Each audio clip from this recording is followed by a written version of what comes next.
Because it's the subtle things, you understand that? It's not the big things that we take for granted. It's the subtle things. You know, and that's what you got to worry about. The subtle things. The little things. A friend of mine loves Bush, hates Obama. My other friend loves Obama, hates Bush. They're arguing the other day. Obama's an idiot, he ruined everything. What are you talking about, dumbass? Obama's fixing everything that Bush ruined. Hey, Carlos, what do you think? I think that we should just be happy that we have a president that's in office. What the hell is that supposed to mean? Well, I'm from Honduras, bitch, where last year the president just disappeared.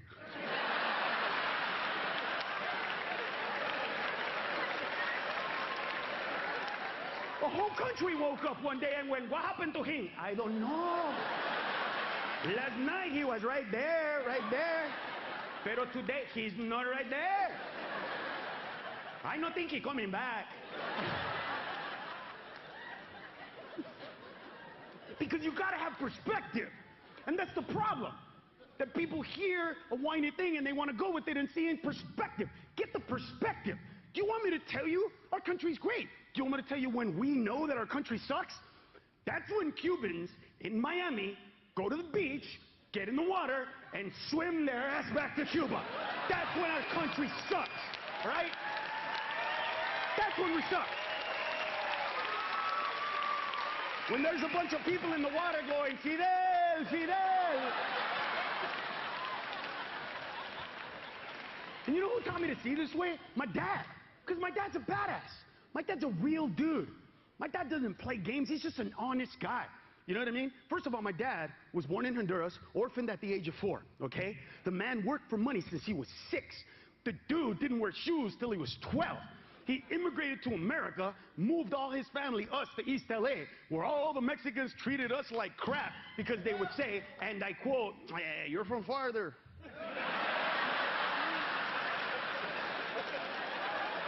But I have papers, bitch.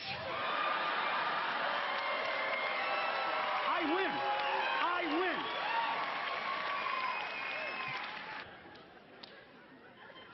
Because they don't want to mention it. The other day, somebody was talking about immigration on the news, okay? That's good. Talk about it. But it's always on the right or on the left, right? So right now, I'm in a legal battle with one of the news networks, right? I'm going to tell you a story, but I can't tell you what news network it is legally. I can't tell you. What I can tell you is it starts with a C and it ends with an N.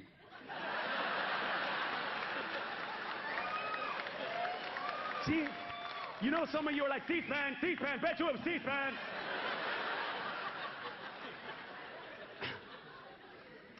So here's what it is.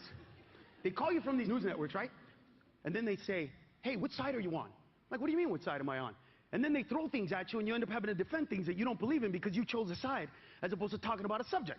So in December, they called me up from this news network and they're like, hey, Carlos, we're doing a panel. We're going to talk about the things that occurred in 2010 and we'd love for you to be a part of it. I said, I would love to. What are we going to talk about? And that's when the guy got all weird on me. He's like, oh, before we get into the subject matter, I want to know, what's your angle? And I'm like, erect.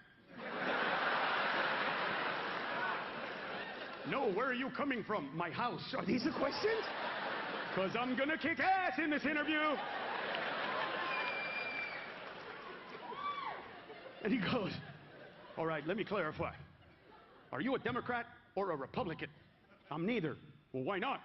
Because I'm kind of smart and I don't enjoy being half wrong all the fucking time. Why don't you just have the balls to ask me what you really want to ask me? Which is, am I a liberal or a conservative? And he goes, well, are you a liberal or conservative? And I said, yes. See, look at some of you. You're still confusing me. Well, what are we talking about? I am a liberal, and I am a conservative. Are we talking about my daughter? Because if we're talking about my daughter, I'm a staunch conservative that believes in staunch conservative, Judeo-Christian, biblical-based, Bible Belt values.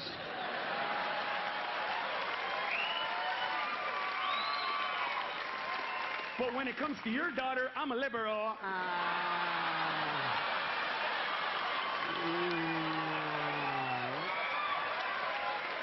Ta-da!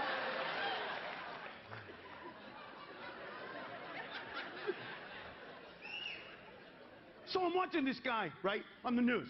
They're talking about immigration. And he said something, and nobody called him on it. Nobody did. I want to be on that panel. He was a guy who's a legislator in Alabama, and he really said this. He goes, I believe in immigration, but I also believe that people that live in the United States of America should make an effort to learn how to speak English without an accent.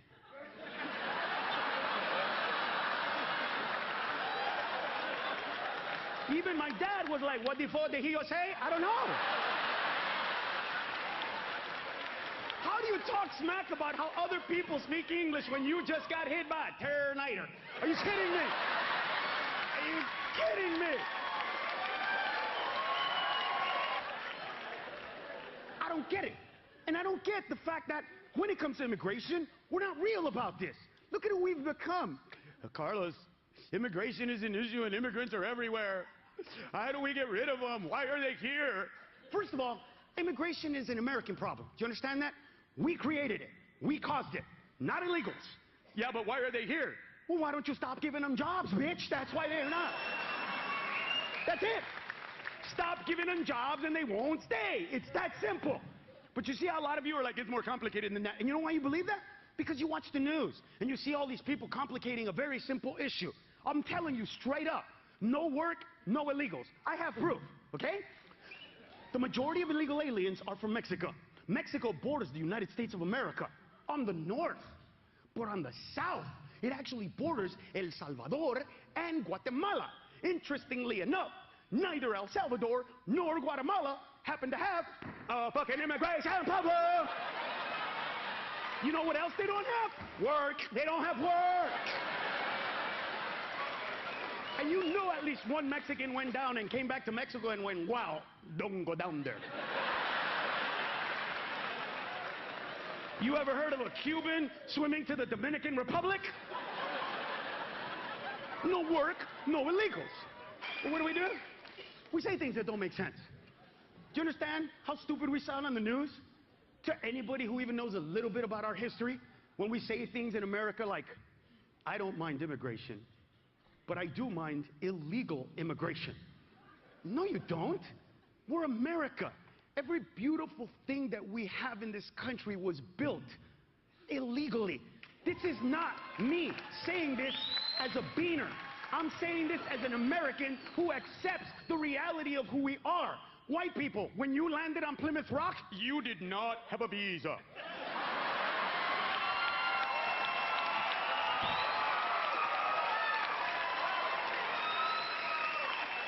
And look, all the immigrants are laughing. Look at all the white people. But that was a long time ago. And some of you don't want to laugh because we're in an Indian casino. I know how it is.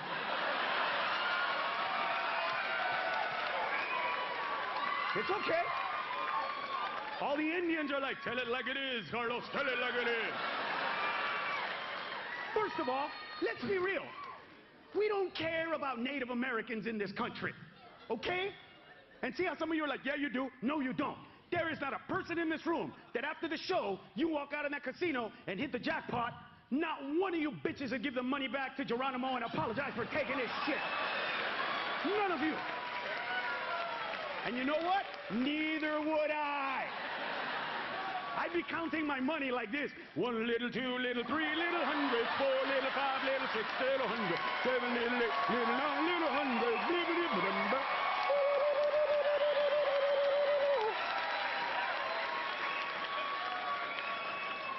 because I at least can admit I'm an American. I don't care about Indians. Do you think we care about the feelings of Native Americans when we celebrate Columbus Day? That's the day that the white men discovered a land where Indians had been living for a few thousand years. And that's the American I want. That badass, ballsy American. And I love that American. That white man that landed on Plymouth Rock looked out into America and said, we discover this land. Indians on the beach were like, I don't think he sees us. Make some noise. Light a fire! Light a fire!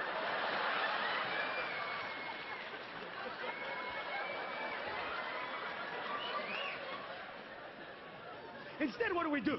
We do things like create laws that aren't necessary. We already have the law. Don't hire them. They're not going to be here. But we got to add laws. Ooh, SB 1070 in Arizona. If you look, act, or sound like an illegal, we're going to ask you for your papers. And I'm not even kidding you. When that law first passed, I got over 1,000 phone calls from people, organizations. You need to help us protest.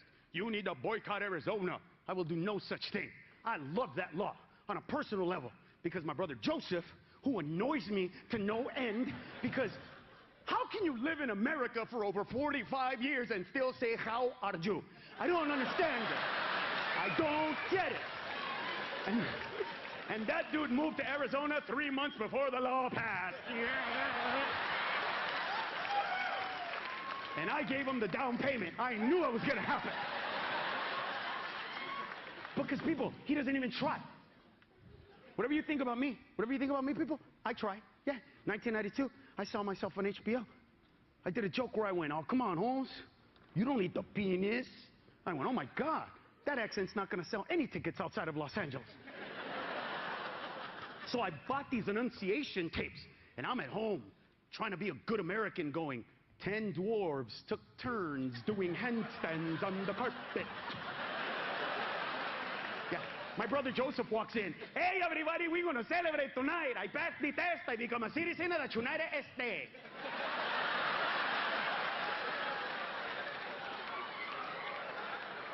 How did you pass the test?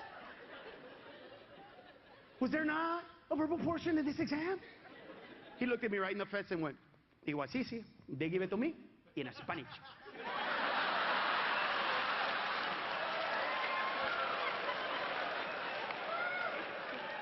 By the way, that is not a joke. My brother took the test to become an American in Spanish. So you can imagine how happy I was when I'm watching CNN and that woman signs the bill into law. And 22 seconds later, my phone rings. It's my brother Joseph. I wonder what he has to say. I hit answer. I went like this. Hello? This is exactly what I heard come out of his mouth. Samana bitch.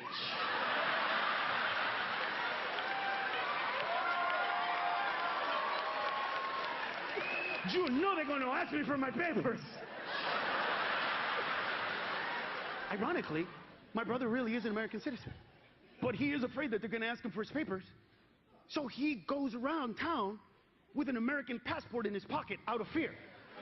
Yeah, ironically, I have a friend who's an actual illegal alien, okay? He's a real illegal. He is not afraid whatsoever of being asked for his papers because he happens to be a white guy from England.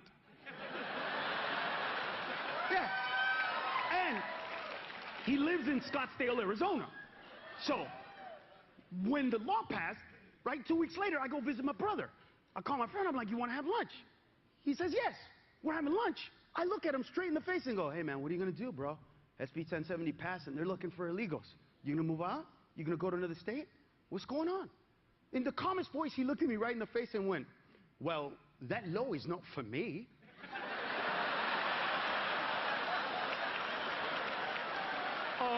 It's exactly for you, wetback. Oh, come on, he's a wetback. Let's get that out of the way. If we're going to call Mexicans wetbacks, symbolically speaking, for crossing a river that wide and that deep, you cross the Atlantic, bitch. You are a wetback cube. He didn't even laugh.